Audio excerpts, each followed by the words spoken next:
Before we begin, let me tell you something important.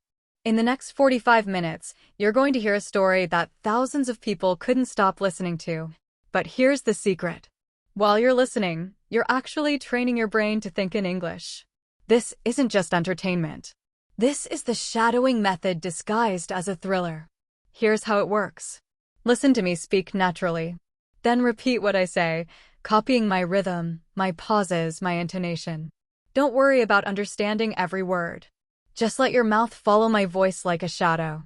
By the end of the story, your speaking will improve more than a month of traditional study. Ready?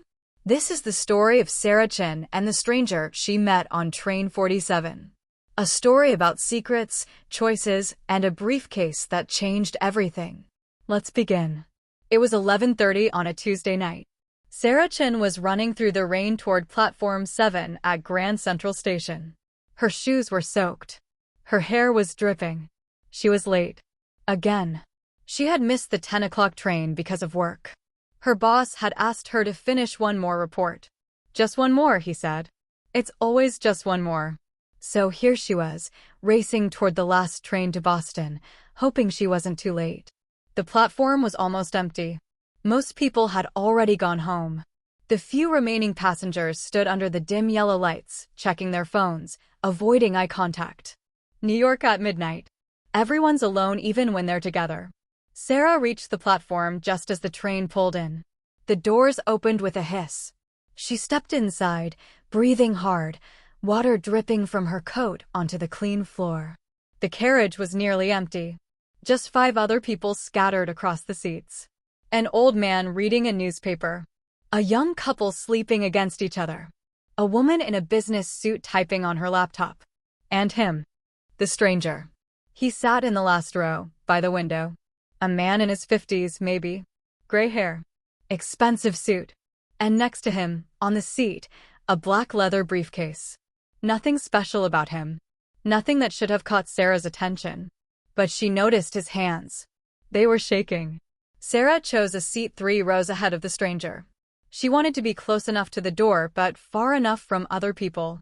The train started moving. Slowly at first, then faster. The city lights began to blur past the windows. She pulled out her phone. 23 missed calls. 15 text messages. All from her sister Emma. Sarah sighed. She knew what this was about. Emma wanted to borrow money again. The 3rd time this month. Sarah put her phone on silent and closed her eyes. She was exhausted. The report had taken 6 hours. 6 hours of staring at numbers, checking calculations, fixing mistakes that weren't even hers. Excuse me. Sarah opened her eyes. The stranger was standing in the aisle next to her seat. Up close, she could see the sweat on his forehead despite the cold air conditioning. His eyes were red. Like he hadn't slept in days. I'm sorry to bother you, he said. His voice was quiet but urgent. But I need your help. Sarah's first instinct was to say no. Never talk to strangers on late-night trains. That was the rule. Especially in New York. Especially when you're a woman alone. I can't help you, she said, looking back at her phone. Please. Just listen for 1 minute. Something in his voice made her look up again. Not anger. Not aggression. Fear. Pure, genuine fear. 1 minute, she said. The stranger glanced over his shoulder at the other passengers. Nobody was paying attention. The old man was still reading. The couple was still sleeping. The businesswoman was still typing. He leaned closer and lowered his voice even more. Sarah stood up. This was crazy. She needed to move to another carriage. Get away from this man and his problems. But then David said something that stopped her. You have student loans, don't you? Medical school debts. Your sister's in trouble again. Your mother needs surgery but can't afford it. $50,000 could change your life. Sarah froze. How did he know these things? I've been watching you for 3 weeks, David continued. Every Tuesday you take this train. Every Tuesday you look exhausted. You work too hard for people who don't appreciate you. You sacrifice everything for a family that only calls when they need money. It was true. All of it. But hearing a stranger say it out loud felt like being punched in the stomach. How dare you spy on me, Sarah whispered. I needed to find someone I could trust. Someone smart. Someone desperate enough to take a risk, but honest enough not to betray me. You're that person, Sarah. The train was slowing down. The next stop was approaching. David checked his watch. 24 minutes. That's how long you have to decide. Take the briefcase and get off at the next stop. Go to apartment 4B at 347 West 52nd Street. Inside, you'll find an envelope with $50,000 in cash. All I ask is that you keep the briefcase safe until Friday. Don't open it. Don't look inside. Just keep it hidden. And then what? Sarah asked. Then someone will come to pick it up. You give them the briefcase. You keep the money. You never see me again. Simple. Nothing about this was simple. The train stopped. The doors opened. 2 people got off. Nobody got on. Yet, Sarah looked at the briefcase. Black leather. Expensive. Heavy, probably. What was inside? Documents? Money? Drugs? Weapons? I can't do this, she said. Yes, you can. You're stronger than you think. The doors were closing. David grabbed the briefcase and held it out to her. Last chance, Sarah. Take it or leave it. But decide now. Time seemed to slow down. Sarah's mind raced through the possibilities. What if he was telling the truth? What if those men really were coming? What if she could actually get $50,000 for 3 days of doing nothing? But what if this was a trap? What if the briefcase was full of illegal things? What if she got arrested? Lost her job? Went to prison? The doors started to close. Sarah grabbed the briefcase. I'll do it. The next stop came too quickly. Sarah's hands were sweating as she held the briefcase. It was heavier than she expected. Much heavier. David had already moved to the door. As the train slowed, he turned back to her one last time. Remember. 347 West 52nd Street. Apartment 4B. The door is unlocked. Take the envelope. Hide the briefcase. Don't open it. Don't tell anyone. The train stopped. The doors opened. David stepped onto the platform and disappeared into the shadows without looking back. Sarah sat frozen in her seat. What had she just agreed to? This was the stupidest thing she had ever done. She should throw the briefcase out the window right now. Call the police. Forget this ever happened. But she didn't. The train started moving again. Sarah held the briefcase on her lap, feeling its weight. Inside, something shifted slightly. Not papers. Something else. Something that clinked softly like glass or metal. 20 minutes later, Sarah got off at 59th Street. She walked quickly through the empty station, the briefcase swinging by her side. Every security camera felt like it was watching her. Every person she passed felt like a threat. Outside, the rain had stopped. The streets were wet and shiny under the streetlights. Sarah hailed a taxi. 347 West 52nd Street, please. The driver nodded and pulled into traffic. Sarah sat in the back seat, clutching the briefcase. Her reflection in the window looked like a stranger. A criminal. Someone she didn't recognize.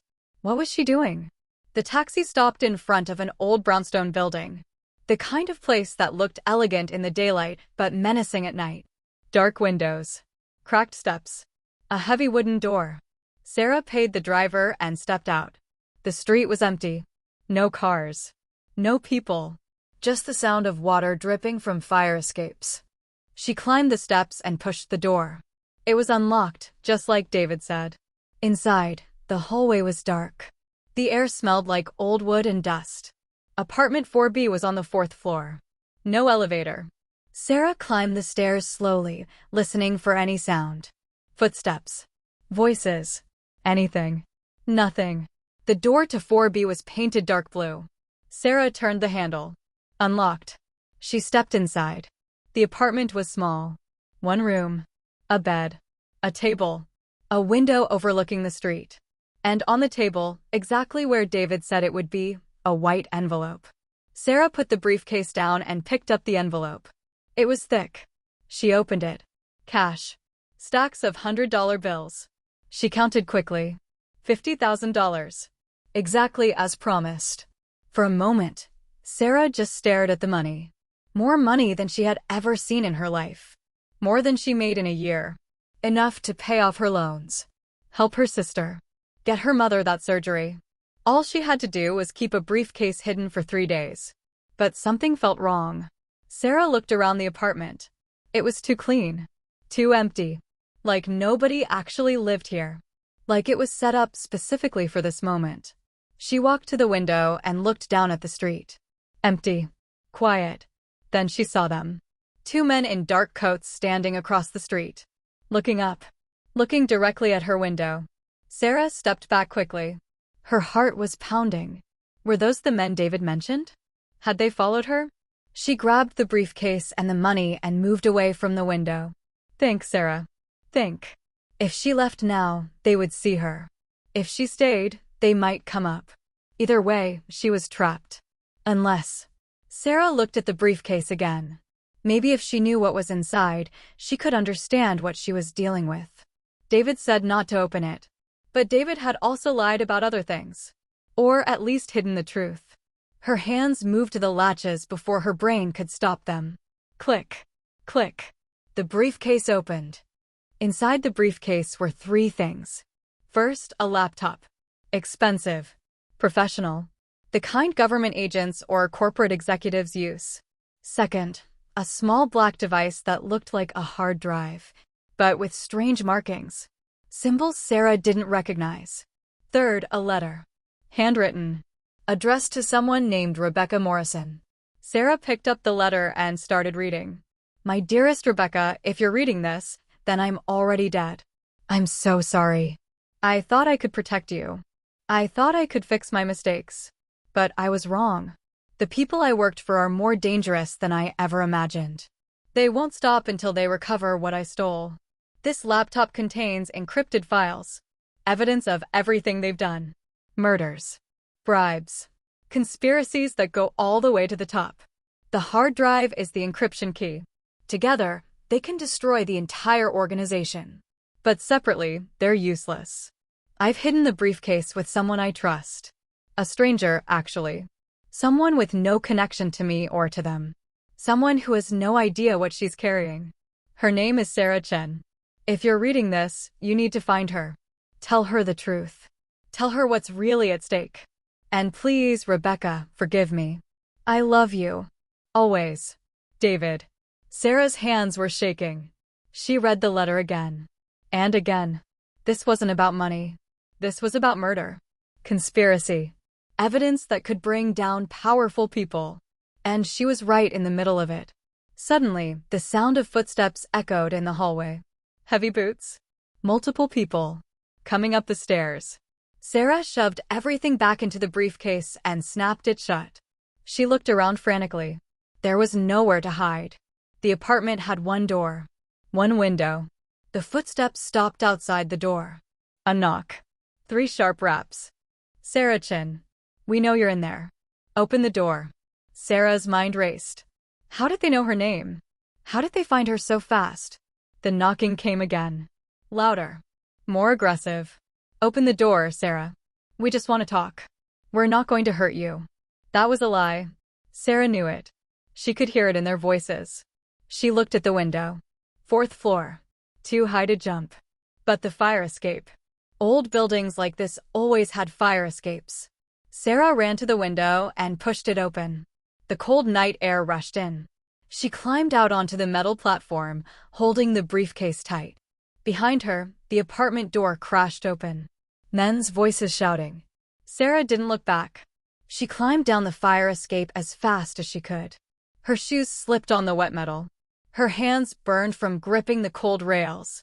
Down, down, down. She reached the 3rd floor. The 2nd floor. Almost there. Above her, a man appeared at the window she had just climbed through. He pointed down at her. There. She's on the fire escape. The ground floor. Sarah jumped the last few feet and hit the alley hard. Pain shot through her ankle, but she ignored it. She ran. The alley was dark and narrow. Garbage bags piled against the walls. The smell of rot and rain. Sarah ran toward the light at the end. Toward the street. She burst out onto 52nd Street and immediately crashed into someone. A woman. Tall. Red hair. Green eyes. Sarah Chen, the woman said. Sarah stumbled backward. How did everyone know her name? My name is Rebecca Morrison. David was my husband. We need to talk. Rebecca grabbed Sarah's arm and pulled her into a waiting car. The engine was already running. Drive, Rebecca said to the man behind the wheel. The car shot forward into traffic. Sarah pressed herself against the seat, still clutching the briefcase. Her heart wouldn't stop pounding. Who were those men? Sarah asked. Contractors. Hired killers. They work for a man named Victor Cross. He runs a network of corruption that spans half the government and most of Wall Street. My husband worked for him, until he discovered what Cross was really doing. Rebecca took the briefcase from Sarah's lap and opened it. David spent 2 years gathering evidence. Every transaction. Every murder. Every lie. It's all on this laptop. But it's encrypted. The only way to unlock it is with that device. She pointed at the small black hard drive.